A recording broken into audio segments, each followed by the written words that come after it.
question comes from Norma Bingo. The American people were fed the illusion of two candidates, that a choice had to be made between the lesser of two evils. We are being fed the idea that we are powerless and that our opinions can only be made within the bounds of the existing system, when in fact we the people are the future and are the ones who absolutely can and must create change. How do we educate and empower the people in understanding that we are not just bystanders of where the world will go, and that we have a powerful voice and ability to create the change that we wish to see? Now, Nakkiah, I'll start with you there. It's, I have to say that young woman is from a school that's joined us tonight, so it is reflecting, I think, what a lot of young people are thinking, which is that they're sort of powerless, politics goes on above their heads. What can you do about it?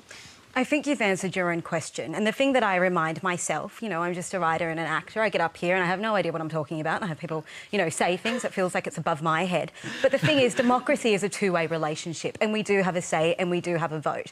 And, you know, people would like you to believe that with the Trump presidency, that it comes down to, you know, the poor and disenfranchised, that they are the ones to blame, that it is white women who voted for Trump that are the ones to blame. Trump, the majority of his voters were upper middle class, educated college men who voted for him on the basis of his campaign for racism, for homophobia, for sexism, for discrimination, right? So we need to remember, and so how he won was that the Democrats, people who voted for Obama, a lot of those didn't go and vote because, again, it felt like, what did you have to choose from? It was like choosing between king, like, who's going to be king shit of Turd Island? To be totally ungraceful about it. So what I think you've answered your own question is understand that you do have a voice. And yes, your voice may not be at play within the kind of democracy that is so partisan at the moment that it feels like it loses touch with the Australian public, but eventually the politicians will have to come to you. And we have powers in numbers. So, you know, spread the word,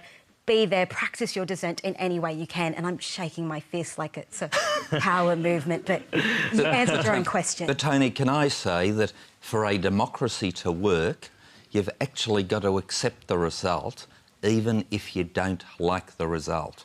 Sure, speak out, continue to advocate for the cause that you believe in, but at the end of the day, if you are willing to say, well, I don't like the result and therefore I will walk away from it, you fracture the fabric of democracy. But, Eric, are you kind of referring to the protests in response to Trump's election, that those people are kind of not doing the right thing by rejecting Trump and making that a public act? Or to a certain extent, but what I heard in the previous comment was that possibly you need to be the power and shake a fist, etc. Our democracy is a very fragile flower. Not many countries have the benefit of a genuine democracy. If our democracy can't stand up to people being vocal and voicing their dissent, then what kind of democracy do we have? Don't call our democracy a fragile flower. People should be able to have their say. OK, there's no fragile flowers on this. It's very interesting, isn't it? People ought to have their say, but I was cut off midstream. Oh, you haven't been censored, Eric. You're a powerful man with a powerful platform. Let's not buy into this whole idea that you've been censored or you're being silenced somehow on national television. Benjamin, the point I'm making is that those that preach tolerance so often are those that interrupt. Exactly. I want things to be polite, and I make no apology. I'm not into being polite. OK, Benjamin, can I address